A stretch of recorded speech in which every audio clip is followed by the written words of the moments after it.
اللاعب اليوم مو بس لاعب، إنما صار رمز للموضة والأناقة ووجه لكثير من العلامات التجارية. أكيد شفتوا هالصورة اللي جمعت كريستيانو رونالدو وميسي على رقعة شطرنج، واللي كانت قبل انطلاق كأس العالم 2022. صورة حققت تفاعل مليوني عبر وسائل التواصل الاجتماعي، لكن السر في رقعة الشطرنج نفسها، واللي هي حقيبة للعلامة التجارية لويس فيتون، أو هم في الحقيقة حقيبتين فوق بعض، ومن أقوى الإعلانات واللي سوت صدى واسع في وسائل التواصل الاجتماعي. لكن ليش ممكن لعلامة تجارية ضخمة وتبيع بملايين الدولارات سنوياً تسوي هالخطوة؟ أكيد حتى يوسعون قاعدة عملائهم ويستهدفون عشاق الكورة، وبالتالي يوصلون لملايين المشجعين حول العالم عن طريق الأندية الرياضية، فيزيدون من مبيعاتهم. وهالشيء بعد بيخلي الجماهير يحسون انهم جزء من النادي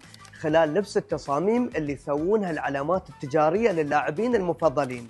مثل يوم اطلقوا تعاون بين باريس سان جيرمان وديور، صوروا ميسي ونيمار وامبابي وغيرهم وهم يلبسون الازياء الرسمية، وبالتالي زادت شهرة الحملة عالمياً والتعاون اللي صار بين العلامتين التجاريتين. وأكيد بزيد المبيعات مع وصول المنتجات متاجر النادي الرسمية ومتاجر العلامة التجارية نفسها والمتاجر الإلكترونية العالمية، والمشتري بيحصل منتج بلمسات حصرية. والحين نطرح السؤال عليكم: أي علامة تجارية تبغون ناديكم يتعامل معاها؟ اكتبوا لنا في التعليقات.